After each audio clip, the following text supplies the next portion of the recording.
বন্যার পরে মাঠে খুব সুজনি শাক হয়েছে, সেজন্য আমার শাশুড়ি মা সকাল সকাল অনেকগুলো শাক তুলে নিয়ে চলে এসেছে। আমি এখন সেই শাকগুলো বেছে নিচ্ছি। শাকগুলো ছোট ছোট হলে কি হবে, মানে খুব সুন্দর খেতে আর খুব মিষ্টি। শাকগুলো আমি ধুয়ে জল ঝাড়তে দিয়েছি। এরপর আমি ভেজে নেব শাকগুলো। প্রথমে আমি তেলটা গরম হতে দিয়ে দিলাম, আর এতে দিয়ে দিচ্ছি পেঁয়াজ আর কাঁচা লঙ্কা কুচি। পেঁয়াজটা হাফ ভাজা হয়ে যেতে এতে নুন দিয়ে দিলাম।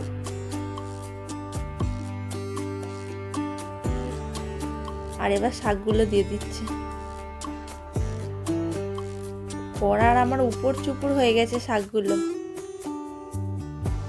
প্রথমে দেখলে মনে হবে এত শাক কি করে খাবো, আর দেখো শাকটা একটু নরম হয়ে যেতে, ভাজা হয়ে যেতে কড়ার তলাতে পড়ে আছে। এবারে আমি বানাবো পাঁপড়ের ঝাল। প্রথমে আমি কড়াটা গরম হতে তেল দিয়ে দিয়েছি।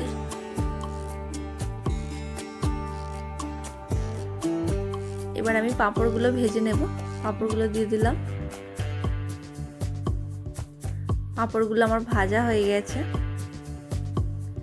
এবারে এই তেলটাতেই আলুগুলো ভেজে নেব নুন আর হলুদ দিয়ে।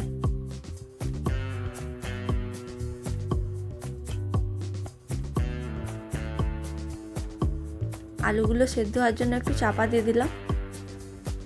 আলুগুলো আমার ভাজা হয়ে গেছে। এবারে এই তেলটাতেই মশলা করে নেব। প্রথমে আমি তেজপাতা, শুকনো লঙ্কার 5 ফোড়ন দিয়ে দিলাম। এটা ভালো করে ভাজা হয়ে যেতে এবার দিয়ে দিচ্ছি কাঁচা লঙ্কা, পেঁয়াজ আর টমেটো।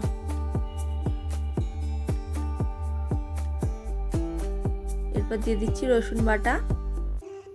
রসুন বাটাটা ভাজা হয়ে যেতে এবার দিয়ে দেব আদা বাটা।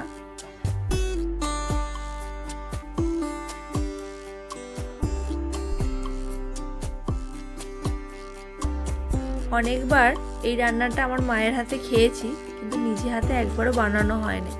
এই ফার্স্ট টাইম নিজে হাতে বানাচ্ছি। মশলাটা আমার ভাজা হয়ে গেছে। এবার দিয়ে দিচ্ছি লঙ্কা গুঁড়ো, হলুদ গুঁড়ো। এরপর দিয়ে দিচ্ছি অল্প করে জল। এই যে মশলাটা আমার ভালো করে কষানো হয়ে গেছে। এবার দিয়ে দিচ্ছি আলুগুলো। আলুগুলো ভালো করে নেড়ে এবার দিয়ে দেব জল। মশলাতে সবই তো দিলাম, আমি কি বাদ দিয়েছি বলো দেখে নি। এ মা, আমি তো সবই দিয়েছি, আমি তো নুন দিতেই ভুলে গেছি, যেটা আমার তরকারি স্বাদটাকেই কেড়ে নেবে। তাই দিয়ে দিলাম অল্প করে নুন। এবারে দিয়ে দিচ্ছি পাঁপড়গুলো। পাঁপড়গুলো দিয়ে এবার একটু ফুটিয়ে নেব। তারপরে দিয়ে দিচ্ছি অল্প করে গরম মশলার গুঁড়ো।